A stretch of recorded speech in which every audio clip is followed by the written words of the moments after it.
Welcome back everyone, Mudford here. Today I was trying to do some leaves, couldn't get the lawnmower to start.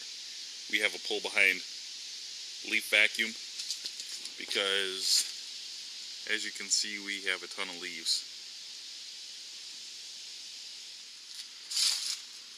So my son was using the lawnmower a couple days ago and I could hear from in the house that it wasn't running very good. When I came out to use it yesterday, it wouldn't turn over. And I just thought he had killed the battery on it, which is a fairly common occurrence. So I just stuck it on the battery charger.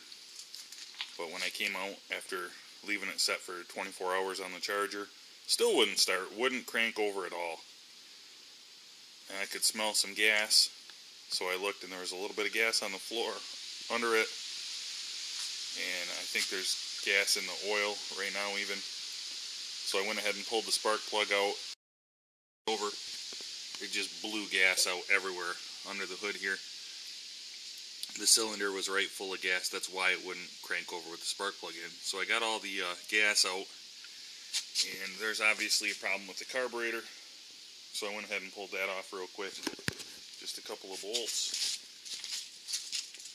and here's where I'm at now. I've got the carburetor off, and I'm going to go ahead and tear into it. Pretty sure I know what it is because I've had this happen a few times to me before, the same type of thing with different engines, so we'll dig into it. So we're over here at the work table now.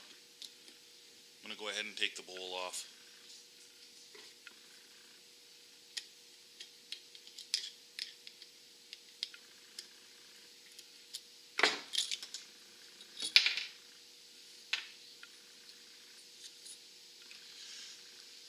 Doesn't look extremely dirty inside. I've definitely seen a lot worse.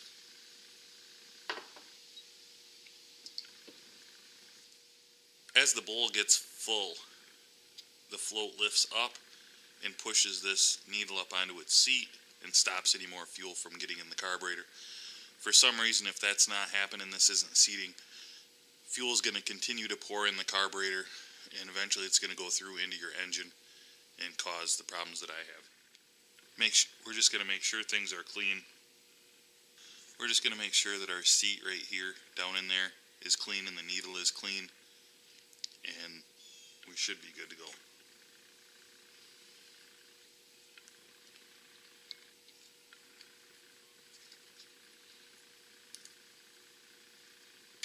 So I'm just going to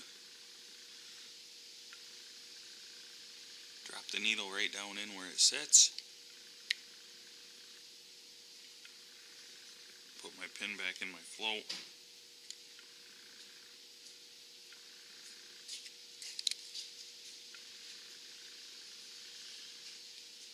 The only other thing you want to do is you want to make sure there's no dirt.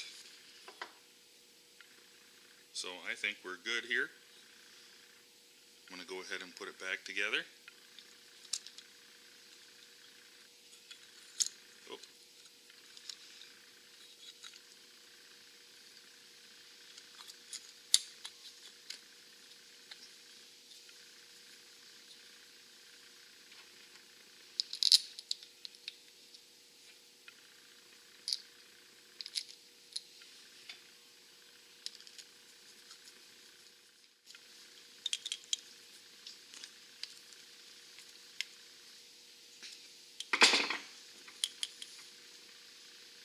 Okay, I'm just going to throw this back on and we'll see what happens. Okay, we're just going to slap this back together.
Okay, that's all we're going to do for that right now.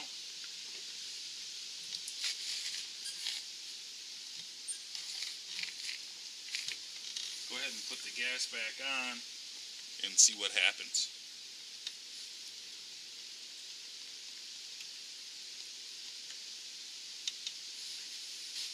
One more important thing we need to do is we're going to check the oil.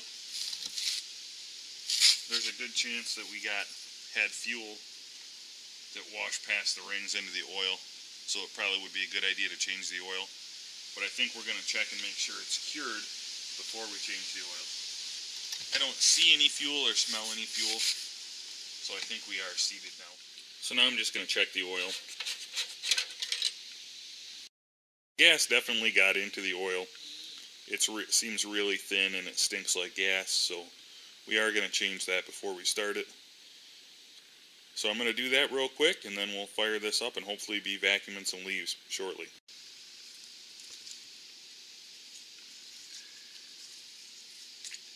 Whoa. Yeah, there's a lot of gas in there. That oil should not be that thin. We'll let it go for a little while to try to get more of the gas out. It looks like it's still slowly coming out and running down the frame, and that is mostly gas. For the oil to finish draining, we're going to go ahead and get the breather and air filter and all that put back on here. I'm pretty sure we're set. So I'm going to do that and get the spark plug in so that once we get fresh oil in it, we can go ahead and start it.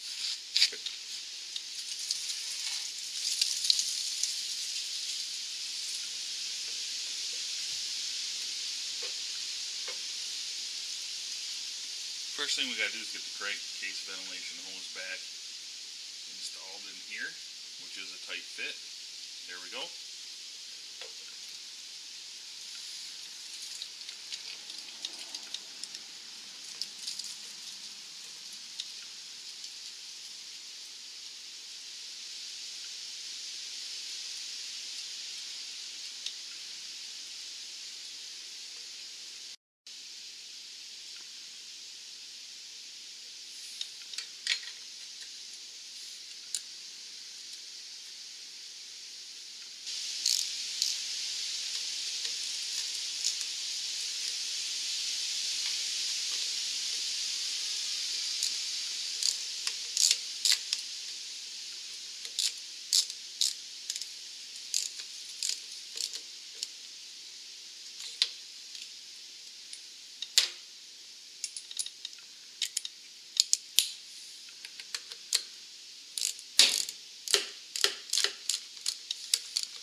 Make sure you get the thread started before you put a socket on it, because that's something you definitely don't want to cross thread.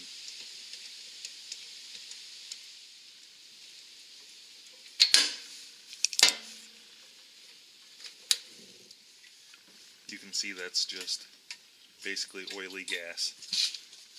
Just throwing in some cheap straight 30 weight.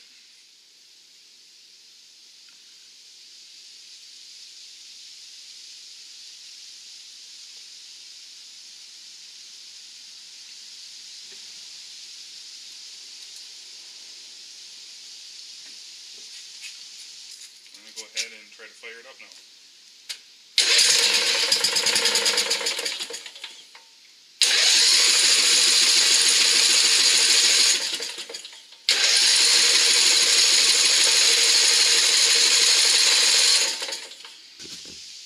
getting no fuel at all now. So I had to tear back into it to see what the problem was. And I figured it out that I had put this, when I had taken the float assembly out, the jet had fallen out, and I mistakenly put it in from this side, thinking that's the way it went, and it goes in from the back side here. And the reason why is if it sticks out, it's going to hit this even when the key is on and the solenoid's engaged and pulled back. It won't let fuel pass through, so that's why it won't run. So I'm going to go ahead and put it back together the correct way and give it another shot. And you can, one of the advantages of this style carburetor is you can take the two screws out and do some limited work on it, like I'm doing, with the carburetor still in place.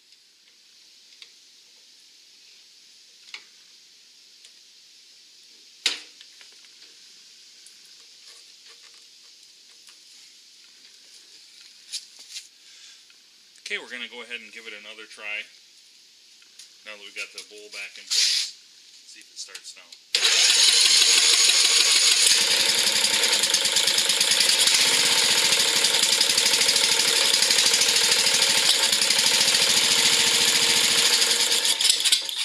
Okay, there we go. Fixed it. Runs good, idles good. Time to get to work on the leaves.